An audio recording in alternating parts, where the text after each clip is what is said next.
سنتوں کا راستہ ہے کامیابی کا راستہ، سنتوں کا راستہ ہے کامیابی کا راستہ، دے نبی کا واسطہ، دے کامیابی کا راستہ۔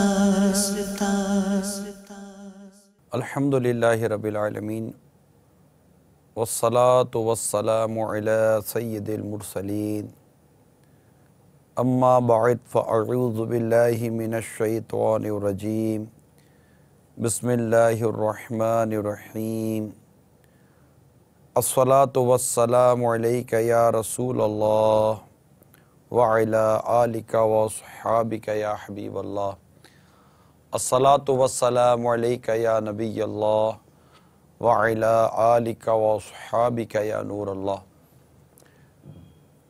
مدنی چینل کے ناظرین، الحمدللہ عز و جل سلسلہ کامیابی کا راستہ میں ایک بار پھر حاضر ہیں۔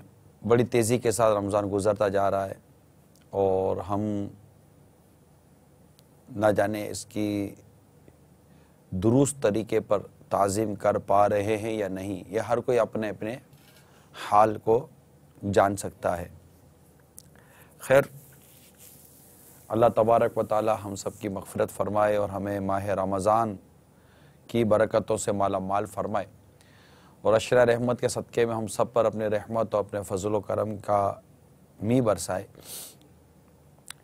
ہم اس سلسلے میں جو شروع میں آپ کو زکوٰۃ کا نصاب بیان کرتے ہیں، تو آئیے پہلے ہم زکوٰۃ کا نصاب سنتے ہیں اور اس کے بعد میں انشاءاللہ آپ کو دارالفتہ اہل سنت کا نمبر بھی بیان کرتا ہوں۔ آئیے دیکھتے ہیں آج کا نصاب کیا ہے۔ 7 جولائی 2014 زکوٰۃ کا نصاب چاندی کے حساب سے 38,850 روپے۔ 7 جولائی 2014 زکوٰۃ کا نصاب چاندی کے حساب سے 38,850 روپے۔ یہ تھا ہمارا نصاب، اور اب آپ دیکھیے دارالفتہ اہل سنت کا وہ نمبر جس پر آپ ابھی کال کر کر اپنی زکوٰۃ کے متعلق معلومات حاصل کر سکتے ہیں۔ یہ رات 8 بجے سے لے کر 9 بجے تک کا یہ ہمارے اسلامی بھائی موجود ہیں آپ کی خدمت کے لیے اور آپ کے شرعی مسائل کو حل کرنے کے لیے۔ ظاہر پھر عشاء کی اذان بھی ہو جاتی ہے اور پھر تراویح کا وقت بھی شروع ہو جاتا، تراویح بھی پڑھنی ہوتی ہے عشاء کے بعد۔ تو اگر آپ کو کوئی مسئلہ درپیش ہو تو یہ نمبر 0300-0220112 پر کال کر سکتے ہیں۔ صلو علی الحبیب صلی اللہ تعالی علی محمد۔ صحابہ کرام علیہم رضوان کا ایک گروہ سرکار مدینہ، راحت قلب و سینہ، فیض گنجینہ، صاحب معطر پسینہ، باعث نزول سکینہ صلی اللہ تعالی علیہ وسلم کا بیان سن کر ایک روز حضرت سیدنا عثمان بن مظعون رضی اللہ تعالیٰ عنہ کے ہاں جمع ہوئے ایک گروہ، چند صحابہ، اور انہوں نے آپس میں ترک دنیا کا عہد کیا اور اس پر اتفاق کیا کہ وہ ٹاٹ پہنیں گے اور ہمیشہ دن میں روزے رکھیں گے اور ساری رات عبادت الہی میں گزارا کریں گے، بستر پر لیٹیں گے نہیں، گوشت و چکنائی نہیں کھائیں گے، عورتوں سے جدا رہیں گے، خوشبو نہیں لگائیں گے۔ اس طرح کی انہوں نے آپس میں عہد کیا۔ اس پر اللہ تبارک و تعالیٰ نے قرآن مجید کی آیت کریمہ نازل فرمائی اور واضح طور پر ارشاد فرمایا کہ اے ایمان والو، حرام نہ ٹھہراؤ ستھری چیزیں کہ اللہ نے تمہارے لیے حلال کی، اور حد سے نہ بڑھو، حد سے بڑھنے والے اللہ کو ناپسند ہے۔ تو لا تحرموا طیبات کر کے اللہ تعالیٰ نے یہ واضح فرما دیا کہ پاکیزہ چیزوں کو حرام نہ ٹھہراؤ، اور آگے اعتدال کا، میانہ روی کا ہمیں اس آیت کریمہ میں اللہ تبارک و تعالیٰ نے درس دیا کہ حلال کی ان چیزوں کو، مطلب یہ کہ تو اللہ تعالیٰ نے تمہارے لیے حلال کی اور حد سے نہ بڑھو، ولا تعتدوا، اور حد سے نہ بڑھو کہ بے شک حد سے بڑھنے والے اللہ کو ناپسند ہیں۔ اور حدیث پاک میں بھی اعتدال کے بارے میں بڑے واضح طور پر ارشادات آئے ہیں۔ تو آج انشاءاللہ تبارک و تعالی اعتدال یعنی میانہ روی کے متعلق میں کچھ مدنی پھول عرض کرنے کی کوشش کروں گا۔ اللہ تبارک و تعالی ہم سب کو درست بیان کرنے اور سننے کی توفیق عطا فرمائے۔ اسی طرح دین اسلام میں ہمیں عبادات معاملات میں بھی میانہ روی کا درس دیا ہے۔ سورہ فرقان میں بھی اس طرح کا بیان ملتا ہے کہ وہ لوگ جب خرچ کرتے ہیں تو نہ فضول خرچی کرتے ہیں اور نہ ہی تنگی سے کام لیتے ہیں، اور ان کا خرچ میانہ روی سے ہوتا ہے۔ یہ سورہ فرقان کے اندر یہ مضمون موجود ہے کہ جو لوگ خرچ کرتے ہیں نہ فضول خرچی کرتے ہیں اور نہ ہی تنگی سے کام لیتے ہیں، ان کا خرچ میانہ روی سے ہوتا ہے۔ اسی طرح سورہ بنی اسرائیل میں بھی آیا ہے کہ اپنا ہاتھ گردن سے بندھا ہوا نہ رکھ اور نہ ہی اس کو پوری طرح کھول دے کہ بیٹھا رہے ملامت زدہ تھکا ہارا۔ تو یہ مضامین جو ہیں یہ ہمیں اعتدال میانہ روی بیلنس کا ہمیں درس دے رہے ہیں، اور میں انشاءاللہ تبارک و تعالی اسی عنوان پر چند مدنی پھول بیان کروں گا۔ پھر ہمارے دوسرے حصے کا بھی سلسلہ رہتا ہے کہ ہمارے اسلامی بھائی ہمیں اپنے کسی بھی موضوع پر ہمیں اپنے تاثرات وغیرہ دیتے ہیں، اور پھر ہم آپ کی کچھ نہ کچھ آخر میں کالز بھی لیتے ہیں۔ دوران سلسلہ بھی بعض اوقات کالز لینے کا سلسلہ رہ جاتا ہے۔ چنانچہ میں آپ کو پہلے حدیث ایک سناتا ہوں کہ ام المومنین عائشہ صدیقہ رضی اللہ تعالیٰ عنہ فرماتی ہے، اور اسے اعتدال میانہ روی کے عنوان پر آپ سننے کی کوشش کیجیے کہ اسلام ہمیں اعتدال کا میانہ روی کا بیلنس کے ساتھ رہنے کا درس دیتا ہے۔ چنانچہ ام المومنین عائشہ صدیقہ رضی اللہ تعالیٰ عنہ فرماتی کہ رسول اکرم صلی اللہ تعالیٰ علیہ وسلم ان کے پاس تشریف فرما تھے۔ اس وقت حضرت حولہ بنت طویت رضی اللہ تعالیٰ عنہ ان کے پاس سے گزری۔ ام المومنین عائشہ صدیقہ رضی اللہ تعالیٰ عنہ نے تاجدار رسالت صلی اللہ تعالیٰ علیہ وسلم سے عرض کیا، یہ حولہ بنت طویت ہیں، لوگ کہتے ہیں یہ رات بھر نہیں سوتی۔ تو رسول اکرم صلی اللہ تعالیٰ علیہ وآلہ وسلم نے ارشاد فرمایا، رات بھر نہیں سوتی، اتنا عمل کیا کرو جتنا آسانی سے کر سکو، باخدا اللہ تعالیٰ نہیں اکتائے گا لیکن تم اکتا جاؤ گے۔ ایک حدیث۔ دوسری حدیث سنیے، حضرت انس رضی اللہ تعالیٰ عنہ فرماتے ہیں کہ رسول اکرم صلی اللہ تعالیٰ علیہ وسلم مسجد میں تشریف لائے، اس وقت مسجد کے دو ستونوں کے درمیان رسی تنی ہوئی تھی، روپ۔ آپ صلی اللہ تعالیٰ علیہ وسلم نے ارشاد فرمایا، یہ کیا ہے؟ صحابہ کرام علیہم رضوان نے عرض کی، یہ حضرت زینب رضی اللہ تعالیٰ عنہ کی رسی ہے، وہ نماز پڑھتی ہیں اور جب ان پر تھکن یا سستی طاری ہوتی ہے تو اس رسی کو پکڑ لیتی ہیں۔ سرکار مدینہ صلی اللہ تعالیٰ علیہ وسلم نے ارشاد فرمایا، اس رسی کو کھول دو، تم میں سے ہر شخص اس وقت تک نماز پڑھے جب تک وہ آسانی سے نماز پڑھ سکے، اور جب اس پر تھکن یا سستی طاری ہو تو وہ بیٹھ جایا کرے۔ ایک اور حدیث سنیے، حضرت عبداللہ بن عمر بن عاص رضی اللہ تعالیٰ عنہ فرماتے ہیں، میں ہمیشہ روزہ رکھتا تھا اور ہر رات قرآن مجید کی تلاوت کرتا تھا۔ نبی پاک صلی اللہ تعالیٰ علیہ وسلم کے سامنے میرا ذکر کیا گیا تو آپ نے مجھے بلوایا، میں خدمت اقدس میں حاضر ہوا تو آپ صلی اللہ تعالیٰ علیہ وسلم نے ارشاد فرمایا، مجھے خبر ملی ہے کہ تم ہمیشہ روزے رکھتے ہو اور ہر رات قرآن مجید پڑھتے ہو۔ میں نے عرض کی، کیوں نہیں یا رسول اللہ صلی اللہ علیہ وسلم، لیکن میں نے اس عبادت سے صرف خیر کا ارادہ کیا ہے۔ سرکار مدینہ صلی اللہ تعالیٰ علیہ وسلم نے ارشاد فرمایا، تمہارے لیے یہ کافی ہے کہ تم مہینے میں صرف 3 روزے رکھ لیا کرو۔ میں نے عرض کی، یا رسول اللہ صلی اللہ علیہ وسلم، میں اس سے افضل کی طاقت رکھتا ہوں، اس سے زیادہ رکھ سکتا ہوں۔ ارشاد فرمایا، تمہاری بیوی کا تم پر حق ہے، تمہارے مہمان کا تم پر حق ہے، تمہارے جسم کا تم پر حق ہے.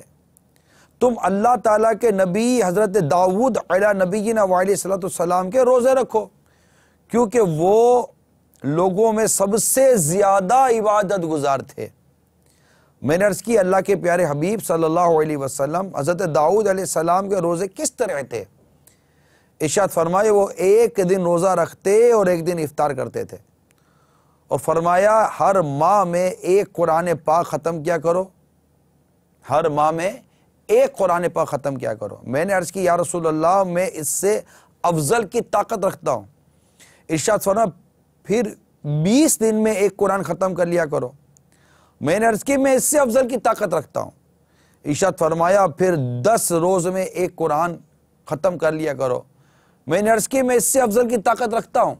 ارشاد فرمایا پھر 7 دن میں قرآن ختم کر لیا کرو، اور اس سے زیادہ اپنے آپ کو مشقت میں نہ ڈالو، کیونکہ تمہاری بیوی کا بھی تم پر حق ہے، تمہارے مہمان کا بھی تم پر حق ہے، اور تمہارے جسم کا بھی تم پر حق ہے. تو یہ بڑی خوبصورت، بڑی واضح اور الحمدللہ اعتدال اور میانہ روی کے متعلق بڑا پیارا بیان میٹھے اور پیارے اسلامی بھائیوں ان 3 حدیثوں میں بیان کیا گیا کہ ہم اپنے آپ کو میانہ روی اعتدال کے ساتھ رکھیں. مگر آپ صحابی کا جذبہ دیکھیے کہ میں اسے زیادہ کر سکتا ہوں، میں اسے زیادہ کر سکتا ہوں. ہم جان چھوڑانے والی باتیں کرتے ہیں، اور ان کو عبادت کا ذوق، عبادت کا شوق، وہ ایک اپنی جگہ پر ان کا یہ عبادت کا ذوق، عبادت کا شوق اور زیادہ سے زیادہ قرآن پڑھنے اور روزے رکھنے کا ان کا جذبہ تھا. لیکن نبی پاک صلی اللہ تعالیٰ علیہ وآلہ وسلم جو دین فطرت لے کر آئے ہیں اور ہمیں بالکل ایک نظام دیا ہے کہ دین پر چلنے والا نمازیں بھی درست پڑھتا ہے، نمازیں پوری پڑھنی ہیں، مگر ان کی نوافل کی کثرت کس قدر زیادہ. جیسے میں نے پچھلے دن حضرت امام احمد بن حنبل رحمۃ اللہ تعالیٰ علیہ کے بارے میں بیان کیا کہ آپ روز کے 300 نوافل ادا کرتے تھے، اور جب آپ کو کوڑے مارے گئے اور جو مسئلہ ہوا آپ کے ساتھ جس سے آپ پر کمزوری کے آثار ظاہر ہوئے تو آپ نے اس کی تعداد کم کر دی، اور کم تعداد میں بھی روز کے 150 نوافل تھے. ہم سے تو فرائض پورے نہیں پڑھے جاتے، ہم سے تو قرآن کی تلاوت بھی درست نہیں ہو پاتی، پڑھنا بھی نہیں آتا تھا صحیح معنوں میں، اور قرآن پڑھتے بھی کتنا ہے ہم لوگ. بعضوں سے تو معاذ اللہ فرض روزے نہیں رکھے جاتے. کمال ہے، آپ غور کیجئے، فرض روزے نہیں رکھے جاتے، جبکہ اللہ کی کتنی بڑی رحمت ہے کہ اللہ تعالیٰ نے ہم پر روزے فرض کیے. اور بعض لوگ تو وہ تراویح کے لیے جاتے ہیں جوش میں، پھر تراویح بھول جاتے ہیں، تراویح چھوڑ دیتے ہیں. عجیب و غریب حالت ہے. ایسے تھکتے ہیں کہ وہ جاتے تو 3 دن کی اور 8 دن کی اور پتہ نہیں کتنے دنوں کی تراویح کے لیے بیٹھے رہتے ہیں. ہاں اگر میں غلط کہہ رہا ہوں تو کہیے آپ. ایک تعداد ہوتی ہوگی جو امام صاحب کے پیچھے کھڑی ہو جاتی ہوگی، مگر مجھے پتہ ہے اس کا. بیٹھے رہتے ہیں، امام صاحب قرات کر رہے ہوتے ہیں، وہ کہتے ہیں کہ ہم جناب 3 دن کی قرآن کا ختم کرنے کے لیے گئے تھے. بس 3 دن تو آپ نے کیا قرآن ختم کیا؟ آپ تو بیٹھے رہتے، آپ نے قیام کیا ہی کہاں. وہ جیسے ہی امام صاحب کھینچتے تھے نا تعلمون، او جیسا ان کو پتہ ہے کہ رکوع ہونے والا، پہ کھڑے ہو جاتے. اس کے بعد امام صاحب بھی قرات شروع کر دیتے، اور قرات وہ ایک دوسرے کا منہ دیکھتے تھے، یار امام صاحب نے پھر قرات شروع کر دی، پھر بیٹھ جائیں گے کہ یار یہ تو وہ تھوڑا سا بھی ٹائم لگے گا. یہ 3 دن والوں میں ایک تعداد ہے اس کی، یہ کیفیت ہوتی ہے. 5 روزہ 3 روزہ جو تراویاں پڑھتے ہیں. اب امام صاحب فجر کی نماز میں تھوڑی سی لمبی قرات کرتے تھے، آپ کو تکلیف ہوتی تھی. عشاء میں تھوڑی سی لمبی قرات کرتے تھے تو آپ سے پڑھی نہیں جاتی تھی. اور پھر آپ اتنی لمبی تلاوت سننے کے لیے کہ جناب وہ روز کے 10 پارے امام صاحب پڑھیں گے، روز کے 12 پارے پڑھیں گے، اور روز کے 12 پارے آپ کھڑے ہو کر سنیں گے. آپ خود فیصلہ کیجئے کہ آپ کیا کر رہے ہیں. خود کو دھوکہ دے رہے ہیں، کس کو دھوکہ دے رہے ہیں، یا کیا آپ کی یہاں نیت کیا ہے. جو درست قرآن پڑھتے ہیں، پڑھنے والا بھی درست اور پڑھنے والے بھی درست، کوئی معنی شرعی نہیں ہے، اور وہ قرآن پورا سن لیتے ہیں اور اس جذبے کے ساتھ جاتے ہیں کہ پورا قرآن سنیں، اور پڑھنے والا بھی درست ہو، لفظ بھی نہ چباتا ہو، اور بھی جو اس کے شرعی احکام ہے وہ سارے بجا لاتا ہو، تو یہ ایک الگ بحث ہو گئی نا. مگر یہاں پر معاملہ کچھ اور ہے. اور یہی موضوع انشاءاللہ تعالیٰ اب تھوڑی دیر کے بعد آپ سنیں گے کہ ہمارے یہ جو 3 روزہ اور 5 روزہ اور 7 روزہ والے جو ہیں یہ خود بتائیں گے کہ ہم کیا کرتے ہیں۔ خیر، بات تھی اعتدال کی، میانہ روی کی، کہ ایک پورا ایک فیملی انفراسٹرکچر ہے ہمارے ساتھ، ہمیں اپنی عبادات کے ساتھ ساتھ معاملات کو بھی دیکھنا ہے اور تمام چیزوں کو دیکھ کر چلنا ہوتا ہے تاکہ ایک خوبصورت اور ایک بہترین معاشرہ بن سکے۔ خائی نہ خائی کی سختی پیدا نہیں کی جاتی۔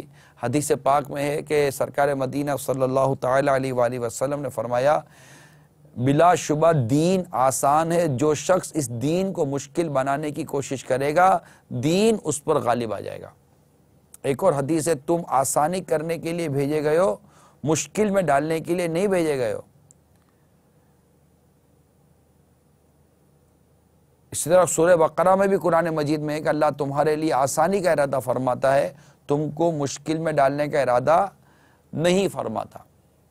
تو ان شارٹ یہ میرے میٹھے اور پیارے اسلام بھائیوں کہ ہم سب کو اعتدال پسندی اور اعتدال والا میانہ روی والا انداز اختیار کرنا چاہیے، یہاں تک کہ مال و اسباب کے حوالے سے بھی ہمارے آقا صلی اللہ تعالی علیہ وآلہ وسلم کی حدیث پاک ہمیں ملتی ہے کہ ہر چیز میں جیسے میانہ روی کا درس دیا، اور اس میانہ روی کے درس کے ساتھ ساتھ ہمیں یہ بھی درس دیا ہے کہ ہم غربت میں بھی میانہ روی اختیار کریں اور مالداری میں بھی میانہ روی اختیار کریں۔ لیکن یعنی کسی کے پاس اگر غربت ہے تو غریب آدمی بھی اعتدال کے ساتھ جیے، اور اگر مال ہے تو مالدار بھی اعتدال کے ساتھ جیے۔ مال آتا ہے ہم اڑا دیتے ہیں تو پھر کہتے ہیں کہ جناب ہمارے پاس جو تھے وہ تو سب ختم ہو گیا۔ تو ختم ہو گیا تو آپ نے اڑا دیا نا، آپ اعتدال کے ساتھ رہتے۔ بعض لوگ خرچ کر دیتے پھر اس کے بعد روتے رہتے کہ یار خرچ ہو گیا، پیسہ اڑ گیا، پیسہ یہاں اڑا دیا وہاں اڑا دیا، آتا ہے تو پتہ نہیں چلتا، جب چلا جاتا ہے تو دیکھتے رہ جاتے کیا ہو گیا۔ اللہ تعالیٰ نے جو آپ کو مال و اسباب عطا کیے ہیں اس میں اعتدال سے کام لیں، میانہ روی سے کام لیں، قناعت سے کام لیں، صبر سے کام لیں، شکر سے کام لیں۔ یہ جو پیسے اڑانے والوں کا جو مزاج ہے نا یہ درست نہیں ہے۔ یہ جو بھی اگر میرے ایسے اسلامی بھائی مدنی چینل پر ہیں، ایسے نوجوان ہیں یا گھر میں ایسی خواتین ہیں جو بے دردی کے ساتھ پیسہ اڑاتی ہے، اب تو کریڈٹ کارڈ بنا کر دے دیے گھر والوں نے، ڈیبٹ کارڈ بنا کر دے دیے گھر والوں نے، جائیں مارکیٹ کے اندر کارڈ اسکریچ کیا، خریداری کی، پیچھے وہ نوٹ کمانے کی مشین ہے نا ابا حضور، وہ بھرتے رہیں گے۔ ہاں انوائس تو ابا جان کے پاس آئے گی نا، بڑے کے پاس آئے گی، وہ بھرتے رہیں گے، پیٹرول اڑاتے رہیں۔ اب پیٹرول پمپ پر پیسے دینے کی ضرورت نہیں ہے، پرچی کاٹ کے دے دی، ابا حضور بھرتے رہیں گے۔ بے دردی کے ساتھ بجلی اور اے سی کا استعمال کرتے رہیں، ہاں بل آئے گا ابا حضور بھرتے رہیں گے، ابا حضور بھرتے رہیں گے، سب ابا حضور بھرتے رہیں گے۔ ابا حضور نے تھوڑا سا کھینچنا شروع کیا، میں کب تک بھروں گا، میں کہاں تک بھروں گا، میں کہاں سے پیسے لاؤں، تو پتہ چلے گا یار ابا حضور اب جی آدمی ہے۔ یعنی یہ ابا حضور بھی دیکھ لیں کہ تھوڑی دیر پہلے عزت بڑی ہوتی ہے، لیکن جہاں ابا حضور نے لگام کھینچی وہاں ابا حضور کی غیبتیں شروع ہو گئی اور ابا حضور کے متعلق نفرتیں شروع ہو جاتی ہیں۔ یہ ایک اپنا ایک مزاج ہے۔ میں نہیں کہتا کہ سارے گھر ایسے ہیں، لیکن ایسے گھر ہیں یا نہیں ہیں اس کا فیصلہ آپ خود بھی کر لیجئے۔ تو جو بھی اس وقت مجھے سن رہے ہیں، بڑی مشقت سے بعض اوقات باپ والد صاحب کماتے ہیں، اس کو اڑایا نہ کریں، اڑایا نہ کریں۔ اگر کوئی خرچی والد صاحب نے دی ہے، گھر والوں نے دی ہے تو قدر کریں اور فضول خرچی نہ کریں۔ اگر خرچ کرنا ہے تو اللہ کی راہ میں کر دیں، ایسی جگہ خرچ کریں جو کام آئے نا۔ آپ اللہ کی راہ میں خرچ کریں، مریں گے تو آپ کو ملے گا نا اللہ کی رحمت سے۔ اور ایسی جگہ خرچ کرتے ہیں جہاں بالکل فضول درد تکلیف ہوتی ہے، پھر آپ کو بعد میں تکلیف ہوگی۔ جو میرا ینگسٹر طبقہ ہے، میرے نوجوان اسلامی بھائی جو ابھی کماتے نہیں ہیں، اس سے بھی اڑاتے ہیں، ان کو نہیں اس بات کا احساس ہوتا۔ کل جب آپ کمانے کے لیے مارکیٹ میں جاؤ گے تو آپ کو اپنے والد صاحب کی قدر ہوگی کہ والد صاحب کیسے کماتے تھے اور کس طرح مطلب کہ وہ اڑایا جاتا ہے۔ تو یہ قدر کرنا سیکھیں انشاءاللہ تبارک و تعالی۔ اس سے مطلب کہ ایک گھر میں بھی ایک اچھا ماحول بنا رہے گا، بہت اچھا ماحول بنا رہے گا انشاءاللہ تبارک و تعالی۔ ایک بیٹا تھا اپنے باپ کی رقم کو بڑے بے دردی کے ساتھ اڑاتا تھا، بڑی بے دردی کے ساتھ اڑاتا تھا۔ باپ نے بھی پھر اس کے ساتھ ترکیب بنائی اور اس کو مطلب کچھ کمانے کی طرف لگایا، تو جیسے ہی وہ کما کر لایا تو باپ کے ہاتھ میں تھوڑے روپے تھے، تو باپ نے اس کے روپے پھاڑ دیے۔ اس کی چیخ نکلی کہ ابا یہ اتنی محنت سے میں روپیہ کما کر لایا، آپ نے روپیہ پھاڑ دیا۔ تو والد صاحب نے کہا بیٹا آج زندگی میں پہلی دفعہ تیری ہاتھ کی کئی ہوئی چھوٹی سی رقم کی چھوٹی سی اماؤنٹ کو میں نے یوں تیرے سامنے بے دردی سے پھاڑا، تجھے تکلیف ہوئی، اور تو آج تک جو میری رقم کو بے دردی کے ساتھ اڑاتا رہا، تجھے تکلیف نہیں ہوتی تھی، تجھے نہیں احساس ہوتا تھا کہ آپ کے والد صاحب کو کیا تکلیف ہوتی ہوگی۔ اب اس کا ماتھا ٹھنکا کہ میں اپنے والد صاحب کے ساتھ کیا کرتا تھا۔ تو ایک کاش کہ ہر معاملے میں ہمیں اعتدال اور میانہ روی، کنجوسی بھی نہ ہو، بخل بھی نہ ہو، اور ایسا بھی نہ ہو کہ اتنا دے دے کہ اولاد بھی محتاج ہو جائے، پیچھے گھر والے محتاج ہو جائیں۔ اعتدال کے ساتھ عبادت میں بھی اعتدال، معاملات میں بھی اعتدال، خرچ وغیرہ میں بھی، ہر چیز میں اعتدال اور میانہ روی سے کام لیں۔ مزید عرض کرتا ہوں، حضرت ابن عباس رضی اللہ تعالی عنہما بیان کرتے ہیں کہ نبی پاک صلی اللہ تعالی علیہ وسلم خطبہ دے رہے تھے، اچانک ایک شخص کو دھوپ میں کھڑے ہوئے دیکھا۔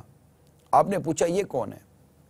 صحابہ کرام نے کہا یہ ابو اسرائیل ہے، اس نے نظر مانی ہے کہ یہ کھڑا رہے گا، بیٹھے گا نہیں، نہ سائے میں آئے گا اور نہ کسی سے بات کرے گا اور روزہ رکھے گا۔ نبی پاک صلی اللہ علیہ وسلم نے فرمایا اس سے کہو بات کرے، سائے میں آئے، بیٹھے اور اپنا روزہ پورا کرے۔ اعتدال کا درس دیا۔ اسی طرح حضرت عقبہ بن عامر رضی اللہ تعالیٰ عنہ بیان کرتے ہیں کہ میری بہن نے نظر مانی تھی کہ وہ پیدل چل کر بیت اللہ جائے گی، یعنی حج کے لیے، حرم شریف، کعبہ شریف۔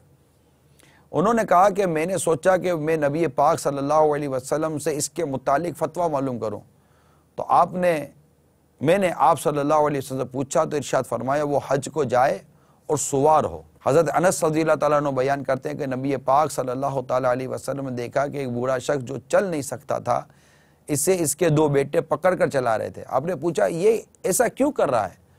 تو صحابہ کرام علیہ رضوان نے کہا اس نے پیدل حج کرنے کی نظر مانی تھی۔ آپ نے فرمایا اللہ تعالیٰ اس سے مستغنی ہے کہ یہ اپنے نفس کو عذاب دے، اور اس کو سوار ہونے کا حکم ارشاد فرمایا۔ تو یہ اعتدال سے متعلق چند مدنی پھول آپ کو بیان کرنے کی کوشش کی ہے۔ اللہ تبارک و تعالی ہم سب کو اعتدال والا مزاج عطا فرمائے، میانہ روی والا مزاج عطا فرمائے، اور دین اور اسلام کے جو خوبصورت اصول ہے، ہمارا دین بڑا خوبصورت ہے، ہمارا دین بہت اچھا ہے، اس میں بڑی مطلب کہ راہیں ہیں، اس میں بہت کشادگی ہے، بہت کشادگی ہے۔ ہماری سوچ اچھی ہونی چاہیے، اور جہاں پر اسلام نے کہیں اس طرح کے اصول بیان کیے ہیں تو وہ بھی ہماری پوری ایک زندگی کے بہترین انداز کو ڈھالنے اور معاشرے کو بہترین انداز میں رکھنے کے لیے بہت سارے اصول بنائے گئے۔ تو اپنے دین سے، اپنے اسلام سے، اپنے مذہب سے محبت کیجئے، اس کو سمجھنے کی کوشش کیجئے، اور رسول پاک صاحب الاولاق صلی اللہ تعالیٰ علیہ وسلم کی سنتوں پر عمل کیجئے کہ آقا صلی اللہ تعالیٰ علیہ وسلم کی جو زندگی ہے، جو انداز تھا، یہی سب سے بہتر اور سب سے آئیڈیل ہے۔ قرآن کہتا ہے لقد کان لکم فی رسول اللہ اسوۃ حسنہ، تمہارے لیے رسول اللہ صلی اللہ علیہ وسلم کی زندگی میں بہترین پیروی ہے، بہترین نمونہ عمل ہے سرکار صلی اللہ علیہ وسلم کی زندگی۔ ہمیں کیا ہو گیا اے عاشقان رمضان، اے عاشقان رسول، کہ ہم ہمارے دین، ہمارے اسلام اور ہمارے مذہب کو چھوڑ کر ہم ان کا طریقہ اختیار کرتے ہیں جو ہمارے آقا پر ایمان نہیں لائے۔ اس پر غور کیجئے، سوچتے رہیے۔ جو میں عرض کر رہا ہوں، اپنے حال کو دیکھیے، اپنے گھر کو دیکھیے، اپنے ماحول کو دیکھیے، آپ اپنی شادیاں دیکھیے، اپنے بچوں کی منگنیاں دیکھیے، اپنی عید منانے کا انداز دیکھیے، سب کچھ دیکھیے۔ ہمارا کلچر ایسا لگتا ہے تبدیل ہو گیا ہے، ہمارا ماحول جیسے تبدیل ہو گیا ہے، ہم لوگ ہر چیز میں اوور ہو جاتے ہیں۔ جو دین اور اسلام ہمیں درس دیتا ہے اس پر رہنے کی کوشش کریں گے، زندگی بھی اچھی گزرے گی، انشاءاللہ ماحول بھی اچھا رہے گا، گھر کا انداز بھی اچھا رہے گا۔ اللہ تعالیٰ عمل کرنے کی توفیق عطا فرمائے۔ آئیں چلتے ہیں ہمارے دوسرے حصے کی جانب کہ ہمارے اسلامی بھائی، ہمارے دیگر عاشقان رسول ہم سے کس موضوع پر کیا کہنے جا رہے ہیں، آئیے سنتے ہیں۔ لوگ یہ سمجھ لیں گے 5 دن میں ہم جو پڑھ لیں گے، اور باقی میں پھر وہ اپنی عیاشیوں میں، خرافاتوں میں وہی معمولات زندگی یہاں پر۔ کاروبار کی وجہ سے ہوتے ہیں، سمجھے، اس لیے وہ 5 روزہ پڑھتا ہے، کوئی 10 روزہ پڑھتا ہے۔